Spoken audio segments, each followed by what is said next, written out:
মাঝখানে কিছু গুজব রটেছে। আমি অন ক্যামেরায় আপনাদের সবাইকে মেসেজ দিচ্ছি, বার্তা দিচ্ছি। অল ইন্ডিয়া সুন্নাত ওয়াল জামায়াতের পরিবারের পক্ষ থেকে কোনো মেসেজ না পাওয়া পর্যন্ত কোনো গুজবে কান দেবেন না। আমার কথা কি সবাই শুনতে পাচ্ছেন?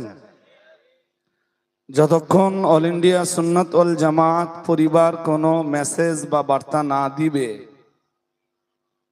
ততক্ষণ কোনো রূপ কোনো গুজবে কান দেবেন না।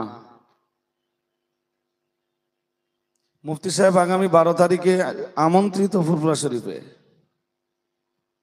তিনি ইনশাল্লাহ 12 তারিখে ফুরফুরা শরীফে যাবেন। ইনশাল্লাহ বলুন। তকবীরের আওয়াজ নাই বা দেন, ইনশাল্লাহ বলুন। এবং আপনারা যারা যাবার নিয়ত করেছেন আগামী 12 তারিখে, আপনারাও যাবেন। অনেকে অনেক কথা বলছে, অনেকে গুজব রটাচ্ছে যে মুফতি সাহেব ফুরফুরা শরীফে ক্ষমা চাইতে যাচ্ছেন। আমি আপনাদের পরিষ্কার মেসেজ দিচ্ছি, ক্ষমা চাইবার জন্য নয়। ফুরফুরা শরীফের শাহিমউদ্দিন সিদ্দিকী অল কোরাইশি হুজুর কিবলা তিনি দাওয়াত করেছেন, লিল মুসলিমি আলাল মুসলিমি সিত্তু খিসাল। রাসূলুল্লাহ বলেন মুসলমানের উপরে মুসলমানের হক 6টা। কটা? আমার এই হাতে 5টা আঙ্গুল আর এই হাতে 1টা আঙ্গুল উঁচু। তাহলে কটা হক বা অধিকার কয়টা হলো? 6টা। এই 6টা অধিকার বোঝাতে যে রাসূলুল্লাহ বলেছেন ইউজিবুহু ইযা দাআহু, ইউজিবুহু ইযা দাআহু। কোন মুসলমানকে দাওয়াত করলে দাওয়াতে সাড়া দেওয়া, এটা মুসলমানের প্রতি মুসলমানের অধিকার। সুবহানাল্লাহ বলুন। আর একটু আওয়াজ দিয়ে সুবহানাল্লাহ বলুন। আমি বক্তব্য দিতে দাঁড়াইনি, আমি আপনাদেরকে স্মরণ করিয়ে দিচ্ছি যে মুফতি সাহেব রাসূল করিম সাল্লাল্লাহু আলাইহি ওয়াসাল্লামের এই হাদিসের দিকে তাকিয়ে শাহিন সিদ্দিকী অল কোরাইশি হুজুর কিবলার দাওয়াতে সাড়া দিয়ে আগামী 12 তারিখে যাবেন।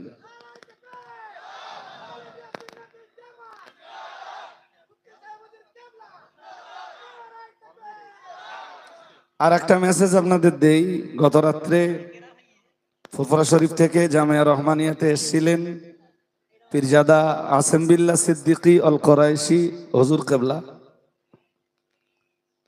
তিনিও ওনার বাড়িতে খাসভাবে মুফতি সাহেব সহ আমাদেরকে আমন্ত্রণ জানিয়েছেন। আমার কথা কি শুনতে পাচ্ছেন? পীরজাদা আসেম বিল্লাহ সিদ্দিকী অল কোরাইশি হুজুর কিবলা তিনি এসেছিলেন। আমার সাথে প্রায় তো কথা হয় ওনার। তো গত রাত্রে এসে উনি মুফতি সাহেবকে অনুরোধ করেছেন, দাওয়াতও দিয়েছেন ওনার বাড়িতে যাওয়ার। এবং উনি একটা সংগঠন করেন আর আমরা অল ইন্ডিয়া সুন্নাত ওয়াল জামাত সংগঠন করি। উনি বলেছেন যে আমার সংগঠনের অফিস উদ্বোধন করব এবং সেখানে অল ইন্ডিয়া সুন্নাত ওয়াল জামাতের ব্যানারও আমি লাগিয়ে দেব।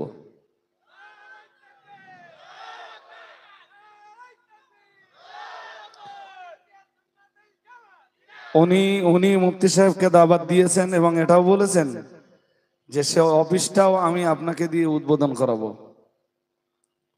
তো 12 তারিখে, আগামী 12 তারিখে যেহেতু মুফতি সাহেব হুজুর কিবলা যাবেন, তাই পীরজাদা আসেম বিল্লাহ সিদ্দিকী অল কোরাইশি হুজুর কিবলার যে নিয়াতটা রয়েছে 12 তারিখের ওনার অফিস উদ্বোধনের, ওটাও ইনশাল্লাহ মুফতি সাহেবকে দিয়ে করাবেন আর মুফতি সাহেব সেখানেও হাজির থাকবেন। আল্লাহ কবুল করুন, সকলে বলুন আমিন। এরপরে আমার তো আর কিছু বলার থাকে না, তবে আর একবার স্মরণ করাচ্ছি, বিশেষ করে সোশ্যাল মিডিয়ায় ব্যাপক গুজব রটছে। আপনারা গুজবে কান দেবেন না। কোরআনের একটা আয়াত স্মরণ করাচ্ছি, ইয়া আইয়ুহাল্লাযীনা আমানু ইন জাআকুম ফাসিকুম বিনাবাইন ফাতাবায়্যানু আন তুসিবু কওমান বিজাহালাতিন ফাতুসবিহু আলা মা ফাআলতুম নাদিমিন। এই আয়াতে বলেছেন আল্লাহ, হে ঈমানওয়ালা মানুষের দল, ইন জাআকুম ফাসিকুম বিনাবাইন, ইন জাআকুম ফাসিকুম বিনাবাইন, কোন পাপাচারী যদি তোমাদের কাছে কোন মেসেজ নিয়ে আসে, বার্তা নিয়ে আসে, তাহলে বিশ্বাস করার আগে ফাতাবায়্যানু, সেটাকে তোমরা যাচাই করো, বাছাই করো, পরীক্ষা নিরীক্ষা চালাও। যদি বিশ্বাসযোগ্য হয় বিশ্বাস করো, যদি বিশ্বাসযোগ্য না হয় তাহলে বিশ্বাস করো না।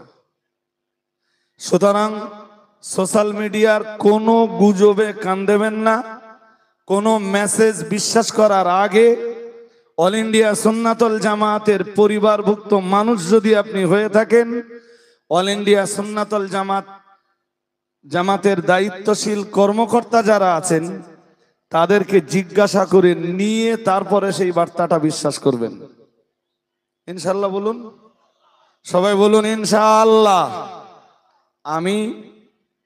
আমি এক্ষণে ফুরফুরা শরীফ থেকে আগত, আজকে আমাদের তরঙ্গের 2025-এর ফাইনাল যে অনুষ্ঠান, এই অনুষ্ঠানের বিশেষ অতিথি ফুরফুরা শরীফের পীরজাদা শাহিমউদ্দিন সিদ্দিকী অল কোরাইশি হুজুর কেবলাকে অল্পক্ষণ